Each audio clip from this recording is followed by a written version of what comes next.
आज आम अष्टम श्रेणी घन पदार्थ और यार आकृति विषय पढ़ा किंतु बहु पूर्वर मु पार्ट 1 पढ़ाई जेहेतु दशम श्रेणी परीक्षा व्यस्त थी तेणु दशम क्लास गुड़ा बेसी करा तेणु आज आउ तार रिमेडियल क्लासटा नौची आपर आम अनुसरण करवा अष्टम श्रेणी से विषय वस्तुर अनुसरण बर्तमान आम पढ़ी घन पदार्थ आगे घन पदार्थ कौन जानिबा घन पदार्थ होची साधारण भाव बुझा गले वायुमंडल में किसी स्थान अधिकार कर अथवा से वस्तुटा बा पदार्थटा तार दैर्घ्य थी प्रस्थ थी और उच्चता थी यह 3D वस्तु कहुए बा 3 डायमेंशनल वस्तु कहुए आउे त्रिमात्रिक वस्तु कहुए तेणु ता संपर्क में जाना केवल अष्टम श्रेणी पिला जाना संगे संगे तृतीय दशम पिला जाना आवश्यकता रही घन पदार्थ मुख्यतः 2 प्रकार गोटे है अणबहुफलक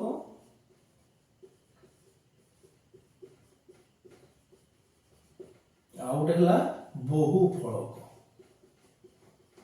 अणबहुफलक आ गोटे है बहुफलक बर्तमान आम अणबहुफलक और बहुफलक कहवा पूर्व मुझे जे अणबहुफलक जेटा केवल कौन थाईपे केवल वक्रतल बा उभय समतल और वक्रतल किंतु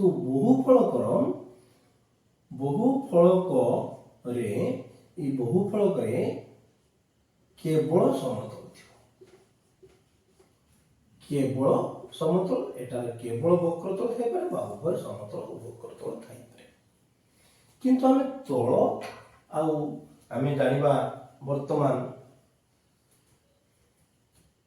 पार्श्व आगे जानिबा पार्श्व माने आम ताकू इंग्रजी को फेस पार्श्व तापरे शीर्ष शीर्ष आमको भर्टेक्स बा भर्टेक्स भी कहते आबे आउ आम जानिबा धार धार हला एज ताकू शॉर्ट रे आमे आगे एफ लिखि परिबा आकू भी लिखि परिबा आकू ई लिखि परिबा ए तीनटा जानिबा तापर आमे जिबा होची अणबहुफलक बहुफलक विषय जानिबा आमे वर्तमान तल माने पार्श्व पार्श्व होची एटा जे ढंगरे रही परिबो बा जो डायरेक्शन रहा गोटे प्रकार डायरेक्शन रही गोल बढ़ी पाए किंतु गोटे प्रकार डायरेक्शन रोचे आर गोटे पार्श्व गोटे तल अच्छी किंतु ये गोलकटा यहाँ अर्धगोलक अर्धगोलकर तार 2टी तल अच्छी गोटे समतल अच्छी ए बाटे रही पार्छ आ गोटे वक्र तल अच्छी ए बाटे रही पार्छ तेणु आम जीवा लिखिद आम आगे ये जो अणबहुफलक तार नाटा लिखिदवा एक रे गोलक 2 रे अर्धगोलक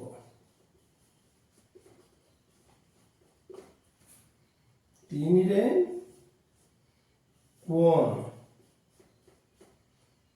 4 रे सिलिंडर आर पार्श्व शीर्ष धार संख्या लिखिदवा आगे लिखिबा वक्रतल आउ तापर समतल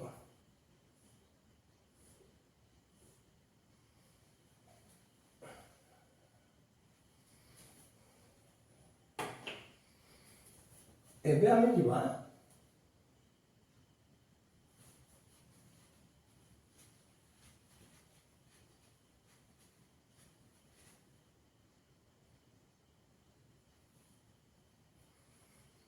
ଏବେ ଆମେ ଯିବା ଘନ ପଦାର୍ଥର ମୁଖ୍ୟତଃ କେତେ ପ୍ରକାର ନା ଅଣବହୁ ଫଳକ ଆଉ ବହୁ ଫଳକ। ଅଣବହୁ ଫଳକ ଆଉ ବହୁ ଫଳକ। କେବଳ ବକ୍ରତଳ ଥାଏ କେନ୍ଦ୍ର ନା ଅଣବହୁ ଫଳକରେ କେବଳ ବକ୍ରତଳ ଥାଇପାରେ ବା ଉଭୟ ସମତଳ ଓ ବକ୍ରତଳ ଥାଇପାରେ, କିନ୍ତୁ ବହୁ ଫଳକରେ କେବଳ ସମତଳ ଥିବ। ଏବେ ଆମେ ଅଣବହୁ ଫଳକର ନାଁ ଗୁଡ଼ା ସାଧାରଣତଃ କିଛି ଲେଖୁଛୁ। ଗୋଟେ ହେଲା ଗୋଲକ, ଗୋଟେ ଅର୍ଦ୍ଧଗୋଲକ, ଗୋଟେ କୋନ୍, ଗୋଟେ ସିଲିଣ୍ଡର। ଏ ହେଲା ଗୋଲକ, ଅର୍ଦ୍ଧଗୋଲକ, କୋନ୍ ଆଉ ସିଲିଣ୍ଡର। ଏବେ ଆର ଆମେ ପାର୍ଶ୍ୱ ଯେଟା ଫେସ୍ ଏଫ୍, ଶୀର୍ଷ ଭାର୍ଟେକ୍ସ ଭି, ଧାର ଏଚ୍ ଇ ଜାଣିବା କାହାକୁ ପାର୍ଶ୍ୱ କହିବା ବା କେମିତି ଚିହ୍ନିବା ପାର୍ଶ୍ୱ, କେମିତି ଶୀର୍ଷ, କେମିତି ଧାର। ମୁଁ ଆଗେ ଗୋଟିଏ ବହୁ ଫଳକରୁ କହୁଛି। ଆର ପାର୍ଶ୍ୱ ହେଲା 5ଟା। ଏଇଟା ତ୍ରିଭୁଜାକାର, ଗୋଟେ ହେଉଛି ପ୍ରିଜିମ୍ ଆମେ ପଢିବା, ଏଟା ତ୍ରିଭୁଜାକାର ଜିନିଷଟା। ଆର ପାର୍ଶ୍ୱ ହେଲା ଏଟା ଗୋଟେ, ଏଟା ଗୋଟେ, ଏଟା ଗୋଟେ, 3ଟା, ଏ 4ଟା, ଗୋଟେ 5ଟା। ଯେତେ ପ୍ରକାର ସିଏ ରହିପାରିବ ଭୂମିରେ ସେତେ ପ୍ରକାର ଆମେ ତାକୁ କ'ଣ କହୁ ପାର୍ଶ୍ୱ ସେଠି ଗୋଟେ ଗୋଟେ। ଆଉ ଧାର କେମିତି ହୁଏ? ଧାର ନା ଧାର ହେଉଛି ଦୁଇଟି ପାର୍ଶ୍ୱ ମିଶିବ ଯେଠି ସେଠି ଧାର ସୃଷ୍ଟି ହୁଏ। ଦିଟା ପାର୍ଶ୍ୱ ମିଶିଲେ କ'ଣ ସୃଷ୍ଟି ହୁଏ? ଧାର। ଆଉ ଶୀର୍ଷଟା 3ଟା ପାର୍ଶ୍ୱ ମିଶିଲେ, ଗୋଟେ ପାର୍ଶ୍ୱ ଇଏ ଗୋଟେ ଦିଟା ଇଏ 3ଟା, 1 2 3ଟା ମିଶିଲେ ଏଠି ଶୀର୍ଷ ହେଲା। ଏମିତି ଇଏ ସବୁ ସମତଳ କ୍ଷେତ୍ରରେ ସିନା ପ୍ରଯୁଜ୍ୟ, যেটা ଆମର ବହୁଫଳକ, କିନ୍ତୁ ଆମର ଅଣବହୁଫଳକ କ୍ଷେତ୍ରରେ ଟିକେ ଭିନ୍ନ। ସେଠି କେତେକ ନିୟମ କାମ ଦେଇପାରେ ବା ନ ଦେଇପାରେ। ଆଗେ ଆମେ ଗୋଲକ ଦେଖିବା। ଗୋଲକର এটা হচ্ছে ଗୋଲକ। ଆର ପାର୍ଶ୍ୱ ଗୋଟିଏ, କାହିଁକିନା ସେ ଗୋଟିଏ ଡିରେକ୍ସନ ରହୁଛି। ଜଣକୁ ଗୋଡୁଛି ନା, ଗୋଡ଼ିବା ଦେଇ କିଛି ନାହିଁ, ଇଏ ଗୋଟିଏ ଡିରେକ୍ସନ ରହୁଛି, ତେଣୁ ତାର ପାର୍ଶ୍ୱ ହେଲା 1। ଗୋଲକର ପାର୍ଶ୍ୱ ହେଲା 1। সেটা পুଣି କ'ଣ? କେବଳ 1 ବକ୍ରତଳ। ଆଉ ଶୀର୍ଷ, ଆର ଶୀର୍ଷ ଟୋଟାଲ ଦିଟା ସିନା ତଳ ଥିଲେ ବା 3ଟା ତଳ ଥିଲେ ଧାର ବା ଶୀର୍ଷ ମିଳିବ, ଆଉ 2ଟା ତଳ ନାହିଁ, ତେଣୁ ଶୀର୍ଷ ଧାର 0 ନାହିଁ। ଯାହାର ଗୋଟିଏ ତଳ ତାର ଶୀର୍ଷ ଧାର ନଥିବ। ଏବେ ଯିବା ଆମେ ଅର୍ଦ୍ଧଗୋଲକକୁ। ଅର୍ଦ୍ଧଗୋଲକର ଇଏ ଗୋଟେ ପାର୍ଶ୍ୱ, ଇଏ ଗୋଟେ ପାର୍ଶ୍ୱ। এটা হলো সমতল, এটা হলো বক্রতল বা বক্র পার্শ্ব বা সমতল পার্শ্ব। দুইটা পার্শ্ব, তেমন আর পার্শ্ব দুই, গোটে হলো সমতল, গোটে হলো বক্রতল। দুইটা পার্শ্ব। শীর্ষ আর নাই। তিনোটি, যেটা সাধারণত আমি কইছু তিনোটি পার্শ্ব মিশিলে শীর্ষ হয়, আর 3টি পার্শ্ব নাই, তেমন শীর্ষ আর নাই, শূন্য। আর ধার, আর 2টি পার্শ্ব আছে, এটা গোটে পার্শ্ব, এটা গোটে পার্শ্ব মিশি যাইছে, এটা গোটে ধার তৈরি করছে, তেমন আর গোটে ধার গোটে। ଏବେ ଆମେ ଯିବା କୋନ୍କୁ। କୋନ୍ର ଆମର ପାର୍ଶ୍ଵ, ଇଏ ଗୋଟେ ପାର୍ଶ୍ଵ ଏପଟେ ରହୁଛି, ଏପଟେ ଗୋଟେ ପାର୍ଶ୍ଵ, ଗୋଟେ ସମତଳ, ଗୋଟେ ବକ୍ରତଳ ବା ସମତଳ ପାର୍ଶ୍ଵ, ଗୋଟେ ବକ୍ରତଳ ପାର୍ଶ୍ଵ। ତେଣୁ ଆଉ ଦୁଇଟି ପାର୍ଶ୍ଵ ଗୋଟେ ସମତଳ, ଗୋଟେ ବକ୍ରତଳ। ମାନେ ସମତଳ, ମାନେ ବକ୍ରତଳ। ଆଉ ଶୀର୍ଷ କିନ୍ତୁ ମୁଁ କହିଛି ବେଳେ ବେଳେ ବହୁ ଅଣବହୁ ଫଳକରେ ବ୍ୟତିକ୍ରମ ଦେଖାଯାଏ। ମୁଁ ଶୀର୍ଷ କହି 3ଟି ତଳ ମିଶିଲେ ବା 3ଟି ପାର୍ଶ୍ଵ ମିଶିଲେ ଶୀର୍ଷ ହୁଏ, କିନ୍ତୁ ଏଠାରେ ଗୋଟିଏ ପାର୍ଶ୍ଵଟା ବକ୍ର ହେଇକି ଗୋଟେ ଶୀର୍ଷ ତିଆରି ହେଇଛି, ତାର ବ୍ୟତିକ୍ରମ ଅଛି, ତେଣୁ ଗୋଟିଏ ଶୀର୍ଷ ଅଛି। ଆଉ ଧାର, 2ଟି ତଳ ବା 2ଟି ପାର୍ଶ୍ଵ ମିଶିଲେ ଧାର ହୁଏ, ଏଟା ଗୋଟେ ପାର୍ଶ୍ଵ, ଏଟା ଗୋଟେ ପାର୍ଶ୍ଵ ମିଶିକି ଗୋଟିଏ ମାତ୍ର ଗୋଲାକାର ଧାର ହେଇଛି, আর ଧାର ହେଲା ଗୋଟିଏ। ଏବେ ଆମେ ଯିବା ସିଲିଣ୍ଡରକୁ। ସିଲିଣ୍ଡରରେ ବି ଟିକେ ବ୍ୟତିକ୍ରମ ଅଛି। ହଉ, ଆମେ ଆଗେ ପାର୍ଶ୍ଵ ଜାଣିବା। ଇଏ ଗୋଟେ ପାର୍ଶ୍ଵ, ସମତଳ ପାର୍ଶ୍ଵଟା, এটা ହେଲା ବକ୍ରତଳ ପାର୍ଶ୍ଵ। ଦିଟା ନା, এটা ସମତଳ, এটা ବି ସମତଳ। এইটা হচ্ছে গড়ুছে, এটা বক্রতল। দুইটা সমতল, এটা ଗୋଟେ সমতল, এটা ଗୋଟେ সমতল, এটা ଗୋଟେ সমতল, আর বক্রতলটা এটা। তাহলে 3টা পার্শ্ব বা তল, তার 2টা সমতল যুক্ত ଗୋଟେ বক্রতল। এইটা সমতল, এইটা সমতল, এটা বক্রতল, 3টা তল। শীর্ষ আর ନାହିଁ, কিন্তু আমি জানিଥିଲି 3টা পার্শ্ব মিশিলে শীর্ষ ହୁଏ, କିନ୍ତୁ ଏଠି 3ଟା ପାର୍ଶ୍ଵ ଥାଇକି ମଧ୍ୟ ଟିକେ ବ୍ୟତିକ୍ରମ ଅନୁଭବ ଫଳକରେ କିଛି କିଛି ବ୍ୟତିକ୍ରମ ଦେଖାଯାଏ, ତେଣୁ ଆର ଶୀର୍ଷ ନାହିଁ।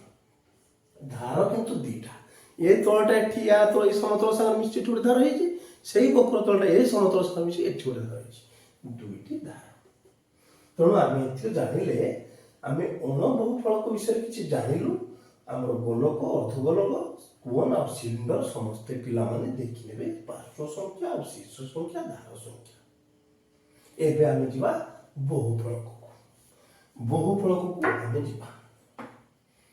ବହୁଫଳକ ତାହେଲେ ମୁଁ ଲିଭେଇଦିଏ, ସୁବିଧା ହବ ଆମର।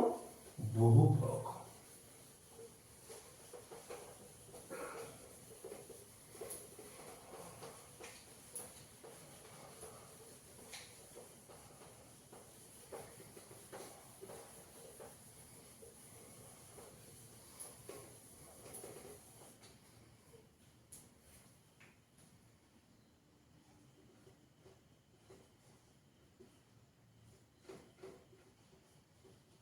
ବହୁଫଳକ ଦି ପ୍ରକାର। এটা ହେଲା প্রিজম, এটা ହେଲା পিরামিড। বহুফଳକ ଦି ପ୍ରକାର, এটা ଗୋଟେ ପିରାମିଡ, এটা ଗୋଟେ ହେଲା ପ୍ରିଜମ। ପିରାମିଡ ଆଉ ପ୍ରିଜମ କି ବି ବହୁତ ଭାଗ କରାଯାଇଛି, ଅସଂଖ୍ୟ ଭାଗ। ଆଗେ ଯିବା ପ୍ରିଜମ କି। ଏକରେ ତ୍ରିଭୁଜାକୃତି ଭୂମି ବିଶିଷ୍ଟ ପ୍ରିଜମ। ସେମିତି ଦୁଇ ଚତୁର୍ଭୁଜାକୃତି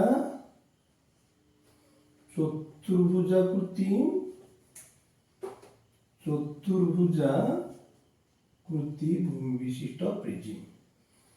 ସେମିତି ତିନିରେ ପଞ୍ଚଭୁଜାକୃତି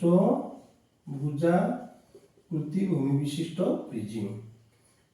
ସେମିତି ଷଡ଼ଭୁଜାକାର ଭୂମି ବିଶିଷ୍ଟ ପ୍ରିଜମ, ସପ୍ତଭୁଜାକାର ଭୂମି ବିଶିଷ୍ଟ ପ୍ରିଜମ, ଅଷ୍ଟଭୁଜାକାର ଭୂମି ବିଶିଷ୍ଟ ପ୍ରିଜମ। আর ଶେଷ ନାହିଁ ଅସରନ୍ତି। ତେଣୁ ଆମେ ସେଗୁଡ଼ିକ ଚିହ୍ନିବା। ବର୍ତ୍ତମାନ ଆମେ ଯିବା ତ୍ରିଭୁଜାକାର ପ୍ରିଜମ। ତ୍ରିଭୁଜାକାର ପ୍ରିଜମ ହେଲା ଏଇଟା। ପ୍ରିଜମ ଆମେ ଚିହ୍ନିବା କେମିତି ନା, ପ୍ରିଜମର ଭୂମିଟା ଯେମିତି ଥିବ ଶୀର୍ଷ ଭାଗଟା ସେମିତି ଥିବ। ଭୂମି ବି ତ୍ରିଭୁଜ ଅଛି, ଶୀର୍ଷ ବି ତ୍ରିଭୁଜ ଥିବ। ଭୂମି ଯଦି ଚତୁର୍ଭୁଜ ଥିବ, ଶୀର୍ଷ ବି ଚତୁର୍ଭୁଜ ଥିବ। ତେଣୁ ଆର ଭୂମିଟା ତ୍ରିଭୁଜାକୃତି, ଉପରଟା ବି ତ୍ରିଭୁଜାକୃତି। ତେଣୁ ଏଇଟା ନାଁ ହେଲା ତ୍ରିଭୁଜାକୃତି ଭୂମି ବିଶିଷ୍ଟ ପ୍ରିଜମ। ଆର ତଳ ବା ପାର୍ଶ୍ୱ, ଶୀର୍ଷ, ଧାର ଆମେ ପରେ ଜାଣିବା, ତୁଳନା କରିବା ପ୍ରିଜମ ଆଉ ପିରାମିଡ କି। ଏବେ ଆମେ ଜାଣିଲା ଏଟା ତ୍ରିଭୁଜାକୃତି ଭୂମି ବିଶିଷ୍ଟ ପ୍ରିଜମ। ଏବେ ଯିବା, ଏଟା ହଉଛି ଚତୁର୍ଭୁଜାକୃତି ଭୂମି ବିଶିଷ୍ଟ ପ୍ରିଜମ। এই দুইটা দেখো। ବୋଧେ ଭାବୁଥିବେ ଏଟା ତ ଆୟତଘନ, ସାର୍ ଭୁଲ କହୁଛନ୍ତି ବୋଧେ। ଆୟତଘନଟା ବି ସେଇ ଚତୁର୍ଭୁଜାକୃତି ଭୂମି ବିଶିଷ୍ଟ ପ୍ରିଜମ। এটা ভূমিটা বর্গাকৃতি, ତେଣୁ ବର୍ଗାକୃତି ଭୂମି ବିଶିଷ୍ଟ ପ୍ରିଜମ କୁହାଯାଇପାରିବ ବା ଚତୁର୍ଭୁଜାକୃତି ଭୂମି ବିଶିଷ୍ଟ ପ୍ରିଜମ କୁହାଯାଇପାରିବ। କାହିଁକି ନା ଆର ଭୂମିଟା ବି ଚତୁର୍ଭୁଜ, ଉପରଟା ବି ଚତୁର୍ଭୁଜ। ଆର ଭୂମିଟା ବି ଚତୁର୍ଭୁଜ, ଆର ଭୂମିଟା ବି ଚତୁର୍ଭୁଜ, ଉପରଟା ବି ଚତୁର୍ଭୁଜ, ଭୂମିଟା ବି ଚତୁର୍ଭୁଜ। ତେଣୁ ଏ ଦୁଇଟା ଯାକ ପ୍ରିଜମ, ଏଗୁଡ଼ାକୁ ବି ଆୟତଘନ କୁହାଯାଇପାରିବ। ଏଇ ଲାଲଟାକୁ ବର୍ଗାକୃତି ପ୍ରିଜମ ମଧ୍ୟ କୁହାଯାଇପାରିବ, କାହିଁକିନା ଭୂମିଟା ବର୍ଗାକାର। ଇଏ ହେଲା ବି ପ୍ରିଜମ। ଆୟତଘନ ବି କୁହାଯାଏ, ପ୍ରିଜମ ବି କୁହାଯାଏ, ଚତୁର୍ଭୁଜାକୃତି ପ୍ରିଜମ। ଏବେ ଆସିଲା ପଞ୍ଚଭୁଜାକୃତି ପ୍ରିଜମ। ପ୍ରିଜମର ମୁଁ କହିଛି ଭୂମି ଯେମିତି ଉପରଟା ସେମିତି। ଆର ପାଞ୍ଚଟା ବାହୁ ଭୂମିରେ, ୟାର ବି ଉପରେ ପାଞ୍ଚଟା ବାହୁ।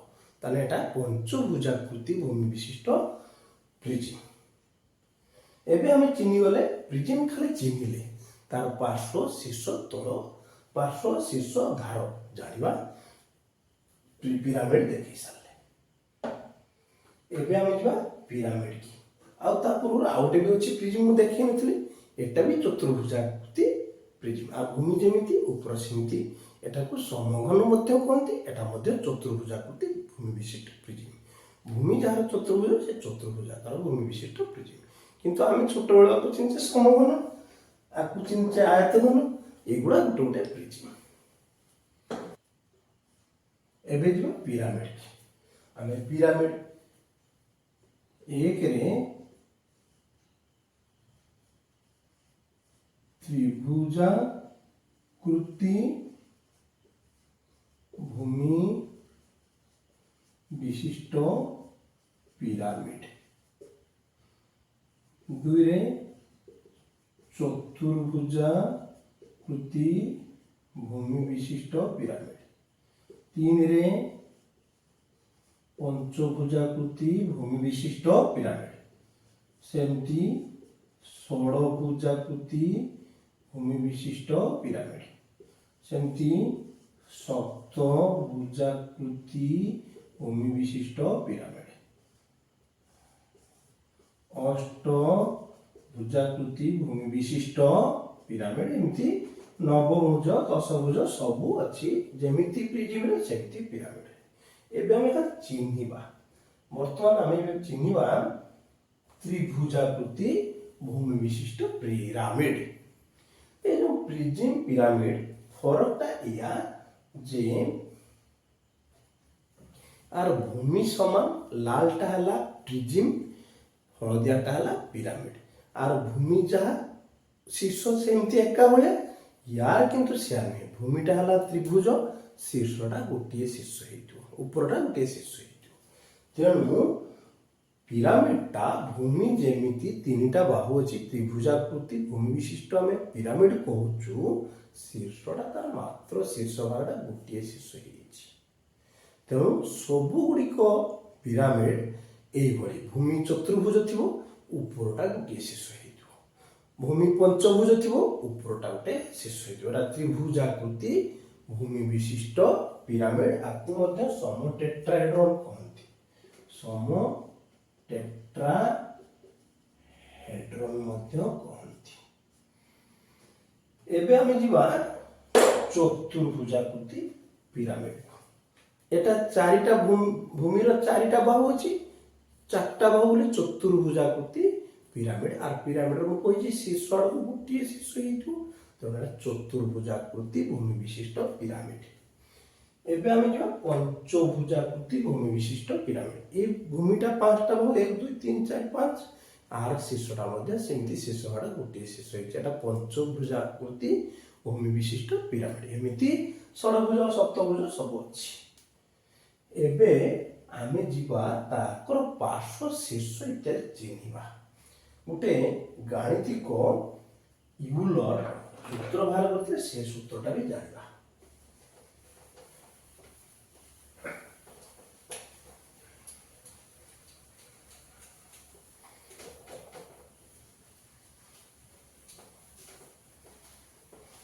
आमे वर्तमान लिखिबा घन वस्तु, एटा केवल होची बहु फलक पाई प्रयोज्य, बहु फलक पाई ए जे सूत्रटा लिखिबा केवल बहु फलक पाई प्रयोज्य। घन पदार्थ आगे लिखा बा वस्तु, तापर हला जड़ा पार्श्व फेस होची पार्श्व, शीर्ष हला भी, धार हला ई, एटी गुटे सूत्र अछि a plus v minus e समान 2 अब देखिबा हमें समस्त बहुफलकर ए सूत्रटा आछि कि नाही। वर्तमान आमे जीवा त्रिभुजाकृति भूमि विशिष्ट प्रिज्म, এটা চতুর্ভুজাকৃতি ভূমি বিশিষ্ট প্রিজ্ম। তারপরে যা ত্রিভুজাকৃতি ভূমি বিশিষ্ট পিরামিড। ଆଉ ଗୋଟେ ଯିବା ଚତୁର୍ଭୁଜାକୃତି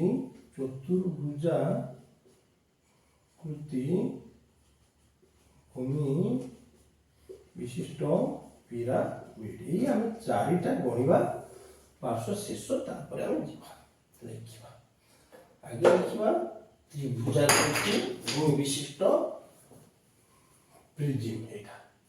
ତାର ପାର୍ଶ୍ୱ ମୁଁ କହିଛି। ଆହୁରି ଗୋଟେ କଥା କହିନଥିଲି ଯେ ସବୁ ପ୍ରିଜିମ୍ର ପାର୍ଶ୍ୱ ଗୁଡ଼ା ଚତୁର୍ଭୁଜ, ସବୁ ପାର୍ଶ୍ୱ ଚତୁର୍ଭୁଜ, ଉପର ତଳ ନୁହେଁ, ସବୁ ପାର୍ଶ୍ୱ। କିନ୍ତୁ ପିରାମିଡର ସବୁ ପାର୍ଶ୍ୱ ଗୁଡ଼ା ବକ୍ର ପାର୍ଶ୍ୱ ତଳ ଗୁଡ଼ା ବା ପାଖ ଗୁଡ଼ା ବକ୍ର ତଳ ନୁହେଁ, ପାର୍ଶ୍ୱ ଗୁଡ଼ା ସବୁ ପାର୍ଶ୍ୱ ଗୁଡ଼ା ତ୍ରିଭୁଜାକୃତି।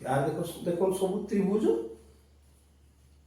ସବୁ ଚତୁର୍ଭୁଜ ପାର୍ଶ୍ୱ ଗୁଡ଼ା। ଏବେ ଆମେ ପ୍ରିଜିମ୍ର ପାର୍ଶ୍ୱ ଶୀର୍ଷ ଧାର କହିବା। ପାର୍ଶ୍ୱ ହେଲା 1 2 3 4 5ଟା। ତାପରେ ହେଲା ହଉଛି ଶୀର୍ଷ ହେଲା 1 2 3, 1 2 3 3 3 କେତେ 6ଟା। ଧାର ଆମର ତଳେ ଅଛି 1 2 3, ଉପରେ ଅଛି 1 2 3 6 7 8 9। ଦେଖିବ 6 5 11 11 9 ମାନେ କେତେ ହେଲା 2। ଏବେ ଆସିବା ଆମେ ଚତୁର୍ଭୁଜାକାର ଭୂମି ବିଶିଷ୍ଟ ବା ବର୍ଗାକୃତି ଏଟା ଅଛି ଭୂମିଟା। ଚତୁର୍ଭୁଜାକାର ଭୂମି ବିଶିଷ୍ଟ ପ୍ରିଜିମ୍ର ପାର୍ଶ୍ୱ 1 1 2, ଇଏ ଚାରିପଟ 4ଟା, 4 2 6। ଆମେ ସମଘନ ଆୟତଘନ ବି ଜାଣିଛେ 6ଟା, ତ ଏଟା ସେଇ ଆୟତଘନ। ଆଉ ଆମର ଶୀର୍ଷ ତଳେ ଅଛି 1 2 3 4, ଇଏ 1 2 3 4 8ଟା। ଆଉ ଧାର ହେଲା 1 2 3 4 ତଳେ 4ଟା, ଉପରେ 4ଟା, 8ଟା। ଇଏ ସିଧା ବାଟେ 4ଟା 12ଟା। ତାହେଲେ 14 ରୁ 12 ଗଲେ 2। ଏବେ ଆମେ ଯିବା ପିରାମିଡ କତିକି ପଳେଇବା।